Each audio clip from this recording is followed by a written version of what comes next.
At nakita na nga natin na nagmamahal na ang mga smartphones ngayon, so buti pa ang phones nagmamahal. Bumili ako ng PC last time and grabe talaga yung tinaas ng presyo ng mga components at ganun din yung sitwasyon sa mga smartphones natin. Actually, may mga nakausap pa nga tayong konting mga store owners and nasa PR and marketing ng smartphone brands. Tutuloy pa daw yung pagtaas sa mga susunod na buwan. May isang brand nga akong nalaman na hindi daw muna i-release yung budget phone nila dahil nga sa ganitong presyuhan at pati daw mga IC chips na ginagamit for charging ay tumaas din yung price. So, posible rin na kahit daw power banks natin, magmahal din. Ikaw na lang ang hindi nagmamahal. Parang kasalanan ko. Now, ang good news, yung mga sulit smartphones na nakita natin last year ay hindi pa naman nagtataas ng presyo, hindi pa apektado, at yung ilang mga bagong phones ngayon ay pasok pa rin naman sa pagiging sulit. So, sa video na to, sasabihin ko sa inyo yung mga sulit na phones na pwede nating mabili ngayon habang meron pa. Unahin ko muna yung paborito at bet na bet ng marami na para sa akin din naman ay ang best value phone ng 2025, ang Poco X7 Pro. Actually, kakagawa ko lang din ng after 1 year review video nito. Ginamit ko ulit ng mahigit 1 linggo at dahil mas bumaba pa ang presyo, minsan ino-offer na lang nila to for 12,000 pesos, mas naging mahirap siyang talunin. Sobrang lakas pa rin ng Dimensity 8400 Ultra para sa presyong to. Smooth most of the time. Yes, may occasional stutters minsan, lalo na kapag matagal na naka-idle, pero tolerable naman at hindi deal breaker. Sa benchmarks, umaabot ng almost 2 million yung score sa Antutu version 11. Para lang klaro, may mga mas mahal na phones na hindi umaabot sa ganyan yung scores. Sa gaming, mga magagaan na titles like ML, CODM, HOK, walang problema dyan. Sa Genshin and WoWa, hindi siya pang sagad na graphics tapos average 60 FPS. Pero again, below 15K lang yung pinag-uusapan natin. So, baba mo ng konti yung settings at magiging playable na rin yung mga games na dinesign naman talaga para sa mga mas mahal na flagships. Maganda rin yung display, high refresh rate AMOLED, bright enough for outdoor use, smooth scrolling, solid ang haptics for the price, dual speakers. Sa battery, yung 6,000 mAh ay tumatagal sa akin ng 1 hanggang 1.5 araw ng light to moderate use and malaking plus din yung 90 watts na fast charging. Camera, real talk, decent yung main cam pero yung ultra wide at selfie. Bawi naman sa video dahil may 4K 60 FPS na may stabilization, rare sa presyong 12K plus. So kung ikukumpara sa mga bagong labas ngayong 2026, palag pa rin talaga sa usapang pasulitan, lalo na kung performance ang priority mo. Yes, paparating na rin yung bagong X8 series, pero kung kailangan mo na talaga at dito papatak yung budget mo, 12K plus, 13K plus, at alam naman natin na andyan nga rin yung price increase sa mga bagong smartphones or paparating na smartphones ngayon, safe na pick pa rin itong Poco X7 Pro. Mamaya may isa pa tayong sulit na alternative bukod dito sa X7 Pro kung ayaw mo talaga ng Poco, pero sa ngayon, mention ko lang din itong bagong flagship na malakihang magbigay ng discount ngayon. Samsung Galaxy S26 Ultra. Hindi pa dumadating yung order ko so wala pa tayong full review nito. Early hands-on video ang meron tayo. Pero kung gusto nyo talaga ng latest Samsung flagship, this is the best time to buy habang pre-order period pa lang. Marami pang vouchers at trade-in offers. Yung sa akin actually na-order ko lang for 66,000 pesos and hindi naman siya lang dahil mura, lang kasi 101,000 pesos yung SRP ng 12,512. So, nasa 35K na rin yung bawas tapos may mga freebies pa. And most probably, pag binenta ko yun after 6 months of use, nasa 60,000 pesos ko pa mabibenta. So, parang nasa 1K per month na lang yung gastos ko. Pero ang tanong, ano nga bang bago dito? Pinakabagong feature yung privacy display. Para siyang yung privacy tempered glass na nabibili natin. Pero dito, built-in na sa screen. Pwede mong i-turn on and off at pwede ring partial lang. Very useful sa mga pagkakataon na nasa public place tayo at kailangan nating mag-input ng password or kung ano pa man na ayaw mong makita ng iba. Pwede ka ring mag-set ng specific application na matik naka-privacy display For example, banking apps or messenger. Bukod doon, naka-latest Snapdragon 8 Elite Gen 5 for Galaxy na rin yan. May upgrade sa performance. May ilang mga camera improvements din na hindi naman ganun kalaki on paper, pero susubukan pa rin natin pagdating ng unit ko. Faster charging speed na, kaso same 5,000 mAh battery pa rin. But to be fair naman, maganda ang battery optimizations ng mga previous Samsung flagships. Hindi ko naman sinasabing okay lang to. Syempre mas okay kung higher battery capacity na tulad sa mga Chinese brands. Gusto ko lang ding alam nyo na pasok pa rin naman yan sa all-day battery life. Now, kung gusto nyo ng Samsung pero gusto mong makatipid pa, Samsung Galaxy S24 Ultra. Kasi kapag naka-promo, pwede na lang nating makuha to for less than 45K. Actually, bumili pa nga ulit ako nung August 2025 at nakuha ko lang yung sa akin for less than 42,000 pesos. Hindi rin naman malayo yung experience kumpara sa Galaxy S25 Ultra. Feel mo pa rin na flagship phone yung hawak mo. Actually, parang mas premium pa nga kasi naka-titanium frame yan at balik aluminum na ulit sa S26 Ultra. Andyan din yung anti-reflective coating ng Gorilla Glass Armor, performance ng Snapdragon 8 Gen 3 for Galaxy plus One UI ng Samsung. May expect nyo talaga na mabilis pa rin hanggang ngayon. Most probably, mahihirapan din kayong makita yung performance difference niyan versus the latest flagship kung mga simpleng applications lang din naman yung ginagamit mo sa araw-araw. Sa camera performance, syempre hindi uubra sa mga latest flagships now, lalo na't ang ganda rin talaga ng camera nitong Vivo X300 Pro, Xiaomi 17 Ultra at may improvements din sa Xiaomi 7 iPhone 17 Pro Max. But sa below 45,000 pesos na price, solid yung camera setup na makukuha mo dito. Battery niyan, kahit 5,000 mAh, makunat pa rin para sa araw-araw na gamitan. Display din, syempre, Samsung yan. Well, kilala din sila sa green line, pero wala naman ako nabalita ang widespread issue sa Galaxy S24 Ultra. Parang dun na nga huminto yan sa mga flagships nila. Good sounding speakers din, tapos 5 years pa yung remaining software support. So, talagang solid deal din kapag nakuha mo sa 40K plus na promo. Balik mid-range tayo at kung ayaw mo ng X7 Pro, gusto mo ng mas malinis na software experience, mas magandang software support, mas premium na feels at better selfie camera na rin, Samsung Galaxy A56 ang isang marerecommend ko sa'yo. Actually, bumili nga ulit ako kasi from 25,990 pesos SRP, 13,640 pesos ko na lang to nabili. Minsan nga lower pa, depende sa promo nila. So, halos kalahati na lang ng original pricing last year. At sa 13K plus na pricing na yan, meron na tayong phone with premium build, metal frame, glass back, and Corning Gorilla Glass Victus Plus protection para sa display. May IP67 water and dust resistance na rin. Samsung AMOLED display, syempre, solid din dito. 6.7-inch high refresh rate panel with 1200 nits HBM. Maliwanag na display to, lalo na para sa presyo, and goods talaga for watching videos. Naka-dual speakers na rin. Vibration motor ay hindi na rin masama. Tapos ang pinaka-highlight pa dito, yung isang nagpapasulit talaga kapag binili mo,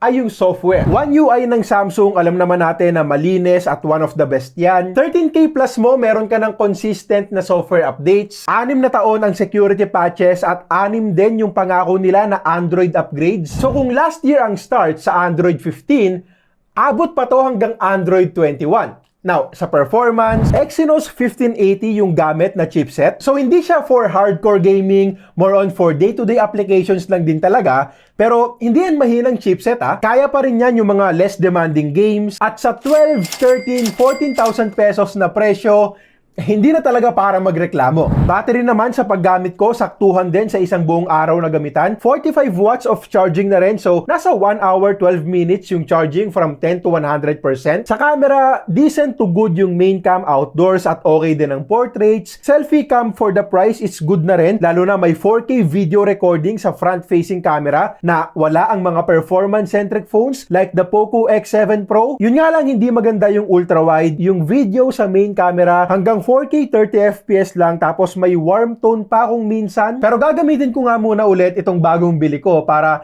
magkaalaman kung meron bang improvements. Overall, pag nakuha mo sa discounted na price, sulit siya for people na gusto ng cleaner software, long support, and premium feels more than raw gaming power. So kung trip mo tong phone na to, click the YouTube shopping tab lang kasi may mga YouTube vouchers din tayo dyan para mas bumaba pa yung presyo. OnePlus 15 is also a great flagship phone. Hindi ko pa tapos yung video, but kung naghahanap ka ng flagship phone na very well balanced, ang gandang option nito. Panalo yung performance with the latest Snapdragon 8 Elite Gen 5 chip. Sobrang kunat ng battery, tas di hamak na mas mabilis ding mag-charge kumpara sa mga Samsung phones, parehong wired at wireless. Good sounding speakers din, masarap siyang hawakan, sa totoo lang, feel mo rin kagad yung premium build. Solid display, haptic feedback nga pala, ganda ng vibration motor dito. And yung camera naman, yes, hindi siya papalag sa Vivo X300 Pro and other camera-centric flagship phones, pero mas mababa din naman kasi yung presyo nito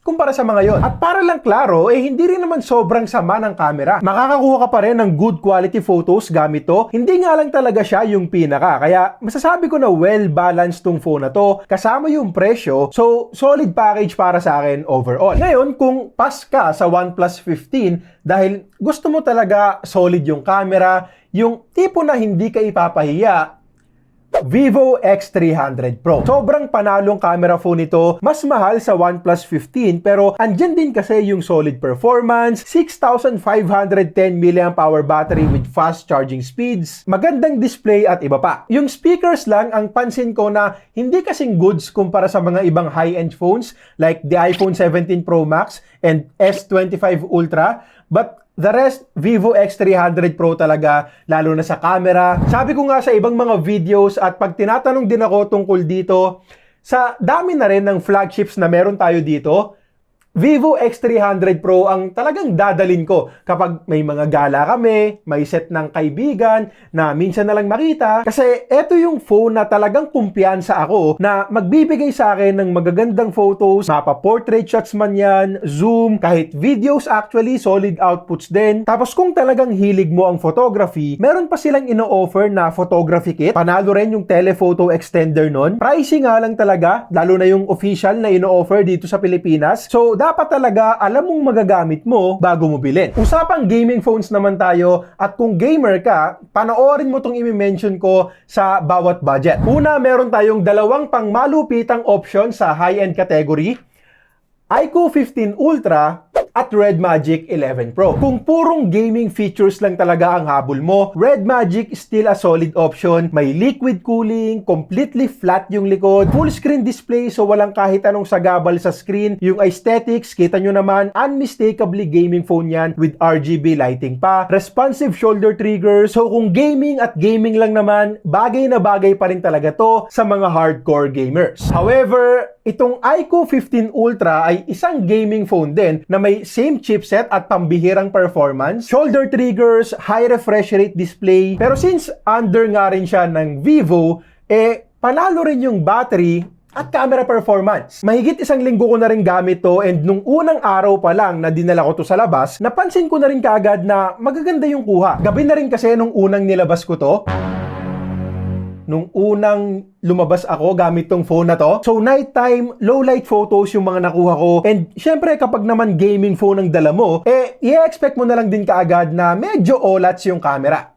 Dito hindi. Nakakuha pa rin ako ng detailed, sharp enough photos gamit ang main cam. Sure, kung izo-zoom natin yan, may pagka-painting na rin yung itsura. Pero wala namang nagzo-zoom ng mga pictures sa social media, di ba? Mali ka dun. Pwera na lang kumanya siguro. Ang lalaki, visual yan. Tsaka nighttime photos pa lang din naman yan, tapos impressive na for a gaming phone, lalo na kumpara sa Red Magic. Ito yung mga kuha namin nung maaraw na, at dito kita naman na syempre mas sharp yung mga photos, mas may details, may good colors din tayo. Hindi ko sinasabi na aangatan niya yung camera-centric offer nila na Vivo X300 Pro, but this quality for a gaming phone, sobrang panalo para sa akin. Battery life is so much better din kumpara sa Red Magic. Alam nyo naman kung gaano kaganda ang battery optimizations ng Vivo, kaya nung nag-run ako ng PC Mark battery test dito, umabot ng 26 hours yung screen on time at kahit sa actual usage, pang 2 araw din yan. Kung hindi mo sasagarin sa magdamagang gaming, syempre. So, overall, eto personal preference ko lang din naman.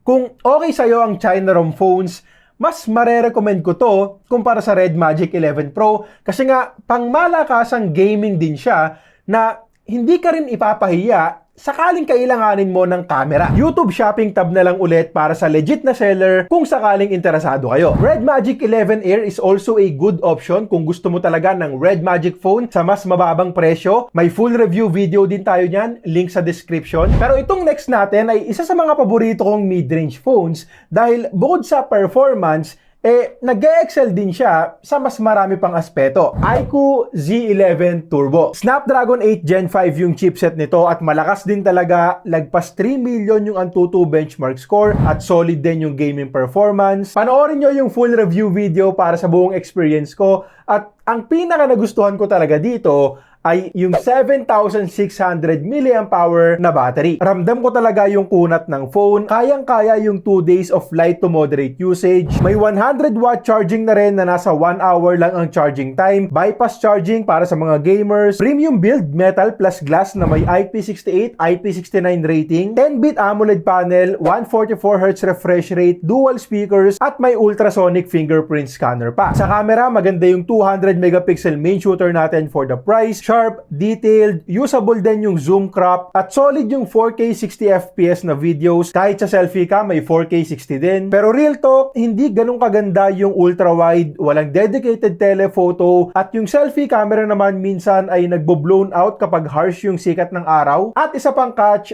China ROM phone to, so hindi talaga para sa Philippine market. So kailangan magtanggal ng bloatwares, walang local warranty. Sa testing ko, walang 5G sa Smart at wala ring native eSIM support. Again, watch our full review para mas detalyado. But sa presyong below 23K or below 20K pa nga pag naka-promo, as long as tanggap mo yung mga cons, sobrang gandang deal nito. Yung last phone natin, abangan nyo rin kasi alam kong hindi nyo siya aasahan na masama sa sulit na listahan. Pero bago yon, dito muna tayo sa Poco F8 series na alam naman nating sulit options din talaga. F8 Pro at lalo na yung F8 Ultra, solid package na flagship yung F8 Ultra para sa presyo. May Bose speakers pa. At ito yung mga phones na marami sa mga subscribers natin ang nakapanood na. So para sa mga hindi pa, watch our full video kasi dun nyo talaga malalaman yung parehong pros and cons at kung swak ba talaga sa inyo itong mga phones na to. Mention ko lang din itong Vivo V70. Ginagawa pa natin yung mga testings para dito. So abangan nyo yung full video. Okay, so next naman natin ay para sa mga may gusto ng iOS or gusto ng iPhone. Bale dating 57,000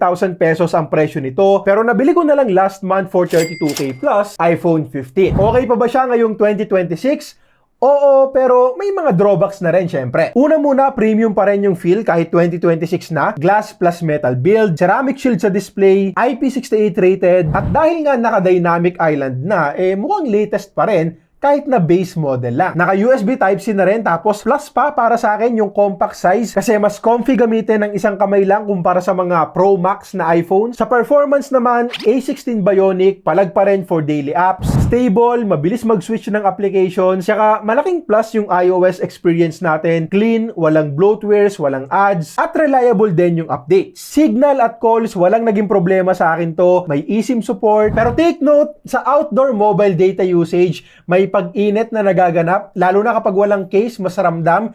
Though sa indoor or Wi-Fi use, normal lang naman. Pero ito yung trade-offs na kailangan mong tanggapin. Una, 60Hz na screen refresh rate. Maganda yung mismong picture quality ng display. Matingkad, maliwanag, pero kung galing ka sa 120Hz pataas, kitang-kita yung difference sa smoothness kumpara dito sa 60Hz panel. Battery naman for most people, all-day battery life pa rin naman to. Pero yung tipo na may gala day kayo, tapos todo camera ka, todo GPS, todo mobile data, kailangan mong magbaon ng power bank, syempre. Saktuhan lang at hindi siya yung makunat na battery. Charging, medyo talo din since nasa 2 hours yung charging time. May wireless charging and MagSafe pero mabagal din. Yung camera ang isa pa rin sa mga strong points nito. 48 megapixels na yung main camera. Sharp pa rin sa 2x zoom. Good dynamic range, decent night shots, usable ultra-wide at videos ang pinakapanalo. 4K 60fps, stable main camera videos at kahit sa front-facing cam, meron ding 4K 360 with stabilization. Hindi pa laging meron sa mga 30K plus na smartphones. So kung ang habol mo ay iOS, long-term updates, premium build, pangyabang na Apple logo, compact phone, Face ID convenience at solid na camera or video, solid deal pa rin ang iPhone 15 sa 32K plus. YouTube shopping tab na lang din kung interesado kayo. Pero kung gamer ka, storage heavy, or gusto mo ng higher refresh rate, hindi ito yung para sa'yo kasi ang biggest drawbacks nga ay yung 128 gigs na base storage at yung 60Hz na screen refresh rate. By the way, mention ko na nga rin pala itong iPhone 14 kasi nabili ko na lang din to for just 24,551 pesos nung naka-promo. Almost same experience din naman sa iPhone 15. Mas mura pero syempre mas may downsides din, like naka-big notch pa instead of the new dynamic island, naka-lightning port pa rin tayo dito at iba pa. Very tempting yung presyo kung gusto mo talaga ng iPhone, pero gagamitin ko pa rin muna at susubukan ko pa kung magandang option pa rin ngayong 2026. Isa pang panggulat na bagsak presyo ngayon, Nothing Phone 3. 45 to 51,000 pesos talaga ang SRP nito nung unang labas. And maraming nagtaas ng kilay dahil dyan, mainly because of the chipset. Kasi Snapdragon 8S Gen 4 ang ginamit sa kanya at hindi yung Snapdragon 8 Elite Gen 5. Pero from 45 to 51,000 pesos, bagsak presyo na to ngayon sa halagang 31,499 pesos at dyan siya naging sulit. Andyan yung very unique design language nila with the new glyph matrix, ganda ng display, malakas yung speakers, premium build quality rin. This is Nothing's flagship phone din kasi, so flagship din talaga sa maraming aspeto. Even the cameras, kung ganito yung price, solid yan. Siyempre, yung clean software experience din na makukuha natin sa Nothing OS. Battery optimizations ng Nothing, solid din. So, kahit hindi siya yung 6,000, 6,500 mAh battery, palag pa rin yan sa buong araw. Actually, sa kaso ko, may sobra pa. So, kung nasa 30K plus ang budget mo, alam ko na hindi ako mapapahiya sa pag-recommend ko dito. Now, ito namang last phone natin ay maraming may ayaw. Hindi bumenta, hindi naging patok sa panlasa nating mga Pinoy na gusto talagang masulit yung bawat piso ng pinambili natin. Pero masasabi kong maganda siya ngayon dahil grabe na rin yung binaba sa presyo. iPhone Air. Original price nito nung launch ay 72,990 pesos. At gets ko kaagad kung bakit taas kilay din tayo dito. Kasi nga, yes, sobrang nipis niya, kakaiba, pero maraming na-compromise dahil dyan. Like battery capacity, isa lang yung camera, at isa lang din yung speaker. Dinaig pa nga siya ng base iPhone 17 na 57,990 pesos lang ang SRP. Pero sa totoo lang, since matagal ko rin kasing nagamit to, real talk, sobrang na-enjoy ko yung paggamit dito sa iPhone Air. Dahil manipis talaga, mas magaan siyang dalhin kumpara sa 17 Pro Max. Kahit big screen, mas madaling abutin yung iba't ibang parte ng screen. Pag naglalakad ako, walang bulky na phone na bakat o mabigat sa bulsa ko. So, para sa akin, magandang iPhone siya. Definitely not sulit at 73,000 pesos. Pero dahil nga hindi bumenta, bagsak presyo na, so, yung dating 73K, pwede na lang nating makuha for 47,000 plus. Mas mura na ngayon kumpara sa base iPhone 17. At sobrang sakit. Sobrang sakit. Kasi isa ako sa mga unang bumili nito nung launch.